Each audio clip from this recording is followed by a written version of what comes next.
Please explain generational trauma. I don't understand how someone else going through trauma affects someone else. Because you continue to traumatize the people around you because you don't know any better. I'll give an example. Okay, my mom's grandpa was the one that was in residential schools. So an experience in residential schools varies. It varies what school you were. It varies what region you were from. It varies what reserve you were from.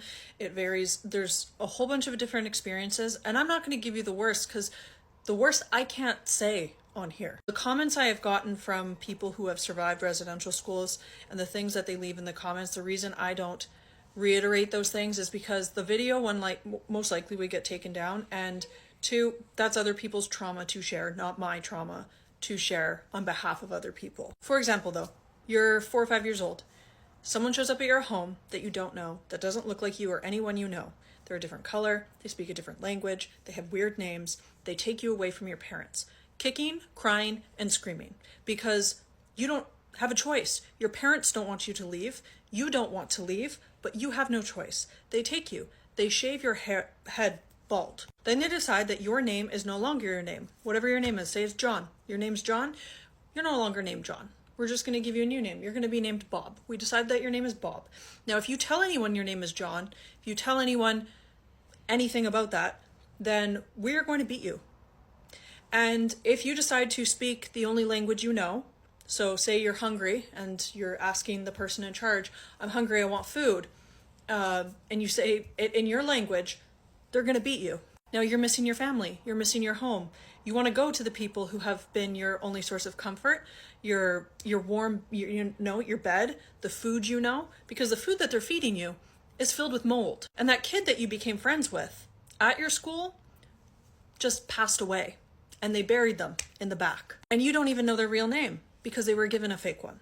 They were given a new name.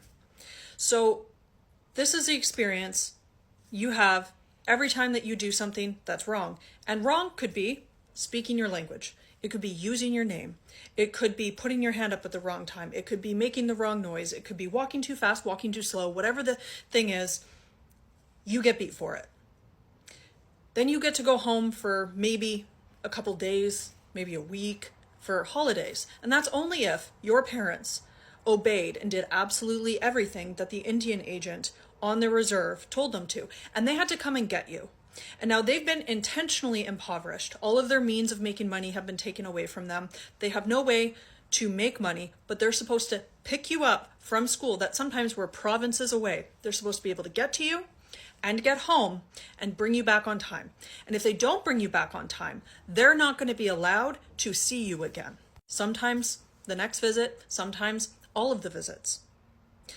Now you're a tiny little human whose brain is developing, and every time that you do something, you get hit, you get beat. Sometimes your limbs get broken intentionally by the people around you, the adults around you, the people that you should be able to rely on, but you can't because they hate everything that has to do with who you are as a human being. Tell you everything that your parents do, speak, know is completely wrong. They're horrible people. That's what you're told.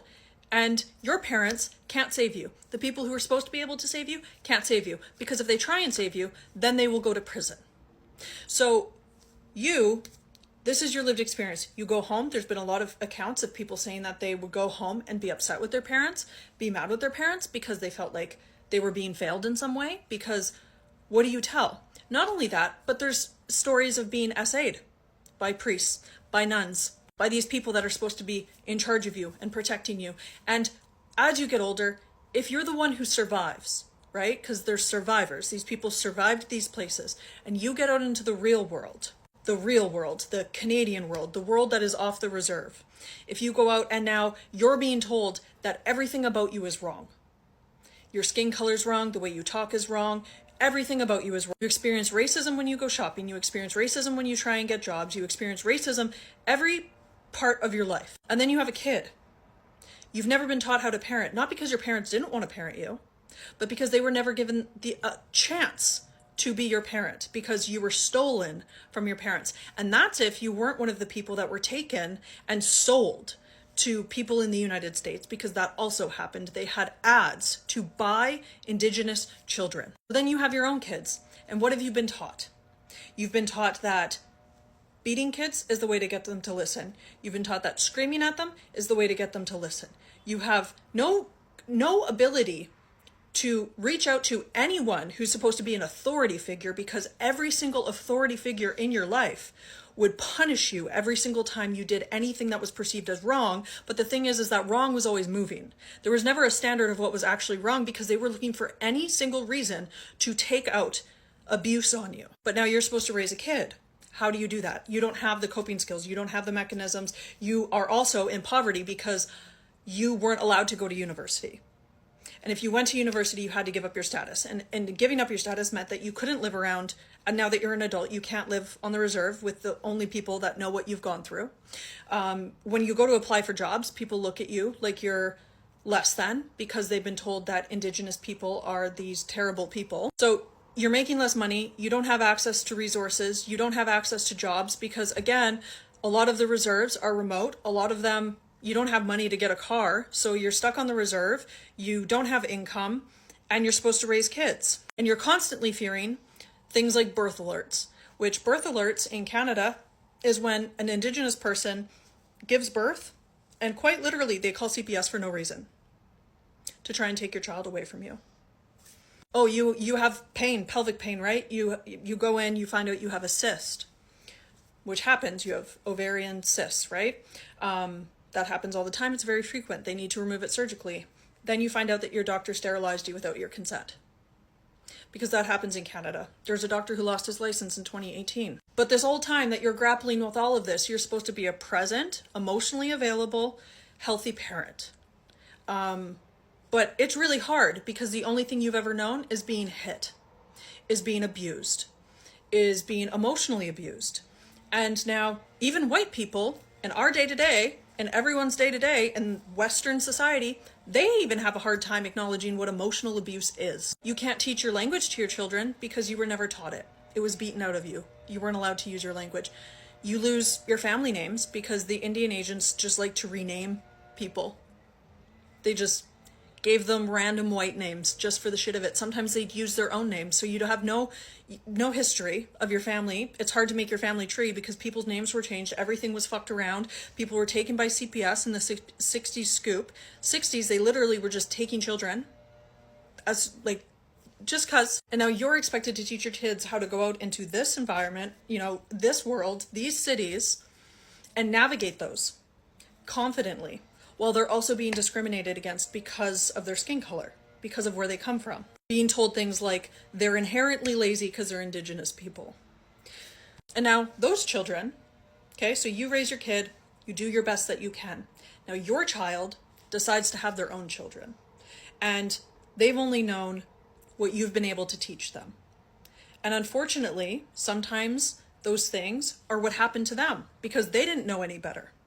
So their kids don't know how to do certain things, how to language, like all of it. So for example, my grandmother ended up with an abusive man. Why? Because abuse was normalized. It was something that was experienced by most Indigenous people at the hands of the church in these schools. So it was normalized.